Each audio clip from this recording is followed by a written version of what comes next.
రా రా నా రా రామ ఏ ఆలోచన దగ్గరికి తీసుకున్నా కూర్చో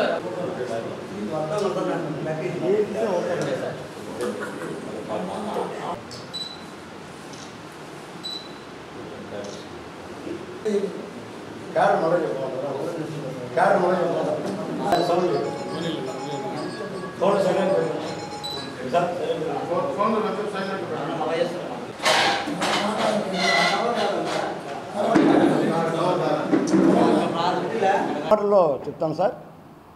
బలిజలు 2004లో రాజశేఖర రెడ్డి గారు మేనిఫెస్టోలో పెట్టాడు, నేను ప్రభుత్వం వస్తానే బీసీ చేస్తానని. కేశవరావు గారు ఆ రోజు ఏం చెప్పారంటే, అయ్యా బలిజలను బీసీ చేయాలనే ఉద్దేశంతోనే రాజశేఖర రెడ్డి గారు మేనిఫెస్టోలో పెట్టాడు, మీరు ఏదైనా కాపులు ఏమైనా వ్యతిరేకిస్తారేమో చూసుకోండి అని కేశవరావు గారు అదే పనిగా చెప్పడం జరిగింది. పిల్లా వెంకటేశ్వర గారు ఆధ్వర్యంలో గాంధీనగర్లో ప్రెస్ మీట్లు పెడితే మేము ఇదే మాట అడిగితే ఎవరు కూడా రాయలసీమ ప్రజలు బీసీ అయితే మాకు అభ్యంతరం లేదు, ఖచ్చితంగా బీసీ కావాల్సిందే మీరు, మేమైతే మళ్ళీ నిదానంగా అవుతాము, గతంలో తూర్పు కాపులు ముందూరు కాపులు అయినట్లే అని పిల్లగారు వాగ్దానం చేయడము, అందరి దానికి ఏకీగ్రహం ఎన్నిక జరగడం జరిగింది.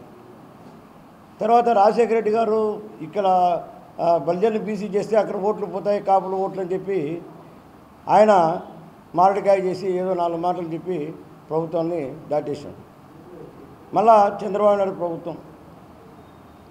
ప్రభుత్వంలో ముద్దల పద్మనాభం గారికి 14లో కూడా ముద్దల పద్మనాభం గారు ఎన్నో లేఖలు రాసి దానివల్ల ఆయన దానికి సరిగ్గా జవాబు చెప్పిన దానివల్ల ఉద్యమం మళ్ళీ స్టార్ట్ అయింది. అది ఆయన వ్యక్తిగతంగా అని చెప్పి కొంతమంది చెప్తున్నారు, కానీ ఆయన చేసిన ఉద్యమంలో కరెక్ట్గా మేము కూడా పాల్పంచుకున్నాం. మేము కూడా రాయలసీమ జిల్లా నుంచి అనేక ఉద్యమాలలో పోలీసు కేసులతో సహా మేము ఉన్నాం. దాంట్లో ఇన్ని తెలిసి కూడా 2014లో 5,000 కోట్లు ఇస్తారని చెప్పిన దానివల్ల బీసీ చేస్తారని చెప్పి మాకు ఎంతో నమ్మకంతో చంద్రబాబు నాయుడు గారు గెలిపించాం. అదే చంద్రబాబు నాయుడు మళ్ళా లాస్ట్న ఇస్తామని చెప్పి ఏదో చెప్పాడు, అది కూడా దాని విషయం మళ్ళీ ప్రస్తావిస్తాం మీకు అందరికీ. మరలా 2019 ముందు ఎలక్షన్ ముందు మంజునాథ కమిషన్ ఆగమేఘాలపైన తెప్పించుకొని చేయడం జరిగింది, ఏదో ఢిల్లీకి పంపించి చేయడం జరిగింది. మళ్ళీ జగన్మోహన్ రెడ్డి గారు కూడా రాజశేఖర చంద్రబాబు కోపంతో జగన్మోహన్ రెడ్డి గారికి ఫుల్ మద్దతు ఇచ్చారు, బలిజా కాపు తెలగా ఉంటారు. మరలా 2019 రిపీట్ అయ్యి చంద్రబాబు నాయుడు మీద ప్రేమతోనే ఈయన జగన్మోహన్ రెడ్డి గారు కాపులు పట్టించుకోకుండా ఉన్నందువల్ల మళ్ళా వ్యతిరేకించి చంద్రబాబుని గెలిపించడం జరిగింది. ఈరోజు నేను ఒకటే సూటిగా 2 మాటలు చెప్తున్నాను సార్. బాబు గారికి కానీ పవన్ కళ్యాణ్ గారు కానీ మేము మీకు వ్యతిరేకం కాదు, ఏ రాజకీయ నాయకులు కానీ వ్యతిరేకం కాదు, మేము ఒకటే కోరిక మాది.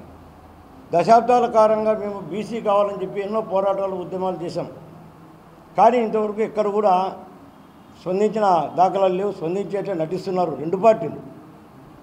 కానీ ఈరోజు ఒక ప్రభుత్వానికి ఒక విజ్ఞప్తి అనుకుంటారో, అల్టిమేటం అనుకుంటారో, లేదంటే ఇంకా ఏదన్నా వాళ్ళ ఇష్టం ఏమని అనుకోండి. ఒకటే మాట చెప్పాలనుకున్నాం, మాకు 2019 ముందు ఆగమేఘాల మీద రిజర్వేషన్ 5% ఇస్తున్నామని చెప్పి మేము ఆ రోజు మీరు ఆ మాట చెప్పినందువల్ల మేము కృష్ణదేవరాయలకు పాలాభిషేకాలు చేసి, మీకు పాలాభిషేకాలు చేసి, మీ కాళ్ళకు నమస్కారాలు కూడా పెట్టిన రోజులు ఉన్నాయి మా జాతి అంతా ఏకగ్రీవంగా.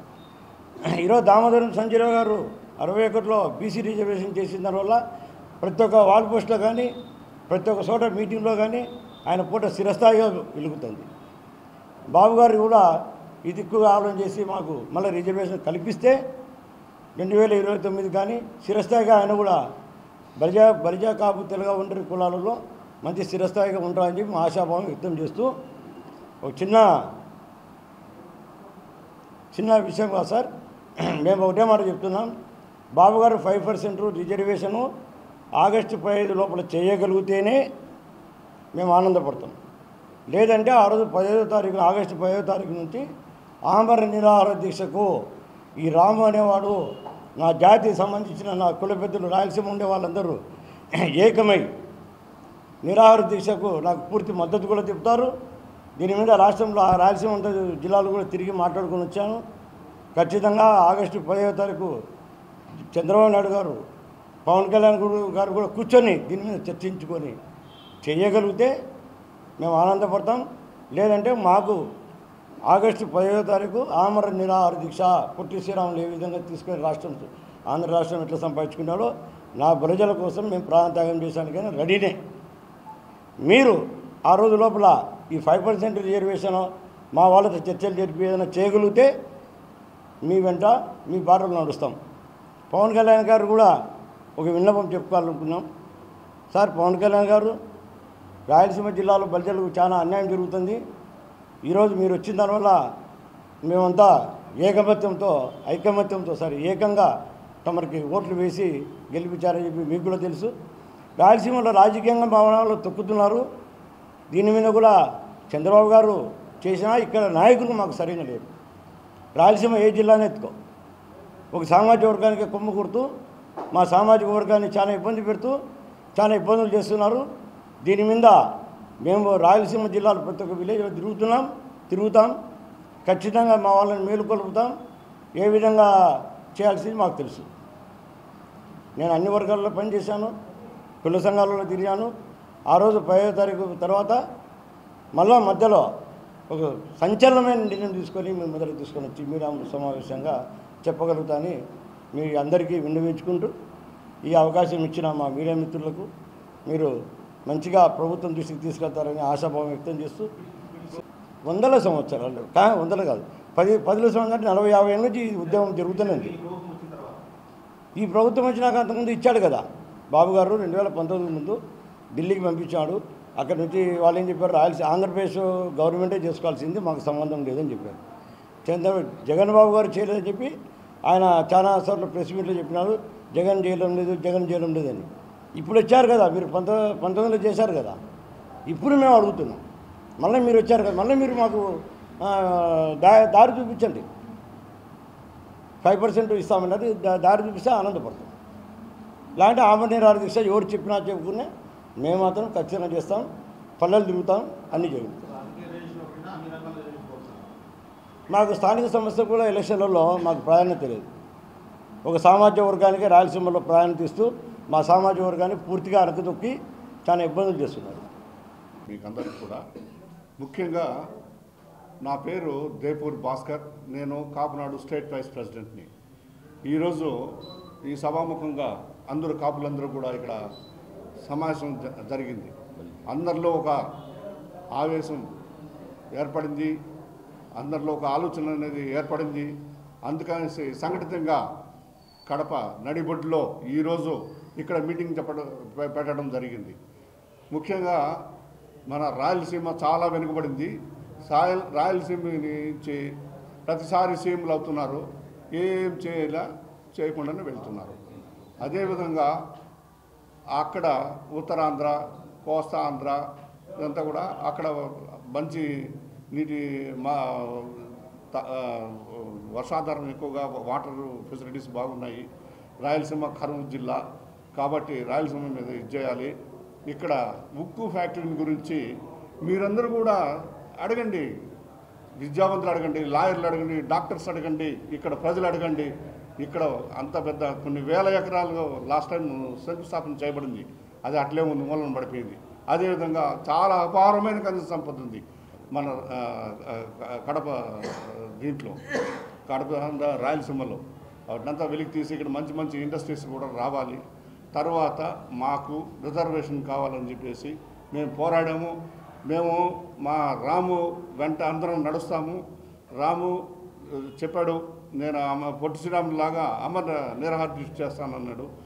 వారికి మేము సదా ఎల్లవేళ్లలా కృతజ్ఞతతో కూడి అందరం కూడా ఆయనకు సపోర్ట్ చేయడం జరుగుతుంది. ఈ విధంగా ఒక రాయలసీమ కోసం చేయగలిగిన, రాయలసీమలో పుట్టిన డబ్బులు కాబట్టి అతనికి మేమందరం కూడా సపోర్ట్ చేయడానికి మీ సభాముఖంగా చెప్తున్నాము. తర్వాత ఒక విజయవాడలోనో వైజాగ్లోనే అన్నీ తీసుకుపోయి ఇండస్ట్రీస్ అంతా అక్కడే పెట్టేయడం, ఇంతకుముందు కూడా తప్పిదం జరిగింది. లాస్ట్ టైం కూడా మన సీఎం గారు హైదరాబాద్ డెవలప్ చేసేసాడు, అక్కడి నుంచి వచ్చేయడం, మళ్ళీ ఇక్కడికి రావడం, ఇక్కడ చేసేసాడు. రాయలసీమ చాలా వెనుకబడి ఉంది. ఇక్కడ చాలామంది విద్యార్థులు, చాలామంది కాలేజెస్ ఉన్నాయి. ఇక్కడ కూడా సాఫ్ట్వేర్ కంపెనీస్ ఇక్కడ కూడా కొన్ని డైవర్ట్ చేయాలి, సాఫ్ట్వేర్ కంపెనీస్ రావాలి. అదేవిధంగా మెడికల్ కాలేజెస్ రావాలి, హాస్పిటల్స్ కూడా ఇక్కడ రావాలి. ఇక్కడ కూడా సమృద్ధిగా చేయాలి. ఇక్కడ డ్యామ్స్ని కూడా మరమ్మతు చేసి డ్యామ్స్ అంతా కూడా ఇచ్చేయాలి. పవన్ కళ్యాణ్ ఉప ముఖ్యమంత్రి గారి దృష్టికి కూడా తీసుకెళ్తున్నాము. మేమందరం కూడా మాట్లాడుకున్నాము ఇప్పుడే. ఆయన దృష్టికి కూడా తీసుకెళ్ళేసి బల్జుల యొక్క స్థితిగతుల గురించి చెప్తున్నాము. తర్వాత అక్కడ కూడా ఉన్నారు, పేదలు ఉన్నారు, వాళ్ళకు కూడా జరుగుతున్నాయి. అదే ముఖ్యంగా ఇప్పుడు ఇక్కడ ఈ కరువు సీమలో చేయాలి, మేమందరం రిప్రజెంటేట్ చేయబోతున్నాము. దీని మీద ఆగస్టు 15వ తేదీ ఆయన అమర్ నిరాహార దీక్ష చేస్తానని చెప్పేసి మీకు ఈరోజు ప్రెస్ కాన్ఫరెన్స్లో చెప్పడం జరిగింది. దానికి మా అందరి మద్దతు ఉంది, కూడగడతాం. ప్రతి పల్లెకి వెళ్తాము. విద్యావంతుల్ని, రైతుల్ని, కూలీల్ని, తర్వాత అందరితో ఈయన యొక్క ఆశయాన్ని మేమందరం కూడా బాధ్యతను చేసి అందరం కూడా ఇతనికి సహాయ సహకారాలు అందిస్తామని చెప్పేసి ఈ సభాముఖంగా తెలుపుతున్నాము. మేము చాలా రుణపడి ఉన్నాము. ధైర్యంగా నువ్వు చెప్పగలిగాము, పొడిశ్రామ తరహాలో నేను చేస్తానని చెప్పిన దానికి మేమందరం కూడా హ్యాపీగా ఈయనకి ఇచ్చేస్తాము. తర్వాత ఈయన వెంట కూడా నడుస్తాము. రాయలసీమ కోసం మేమందరం కూడా ఇచ్చేస్తున్నాము. మీ వంతు కూడా మీరు పేపర్లో ఈ రాయలసీమని ఎలా డెవలప్ చేయాలనేది మీరు కూడా ఇవ్వండి. ఇక్కడ రాయలసీమ డెవలప్మెంట్ బోర్డ్ అనే బోర్డుని పెట్టి ఇక్కడ దాన్ని కూడా డెవలప్ చేయమని చెప్పండి. గత ప్రభుత్వంలో ఒకసారి రాయలసీమ డెవలప్మెంట్ బోర్డు పెట్టినారు. బోర్డు పెట్టడం వల్ల కొంతమంది బోర్డు మెంబర్స్ వస్తారు, చైర్మన్స్ వస్తారు, ఫండింగ్ వస్తుంది. ఆ ఫండింగ్తో మన రాయలసీమని రత్నాలసీమగా మార్చాలని చెప్పేసి మేము కోరుకుంటున్నాము. మీరు ఈ అవకాశం ఇచ్చిన దానికి నేను శుభాభినందనలు చెప్తున్నాను. జై హింద్.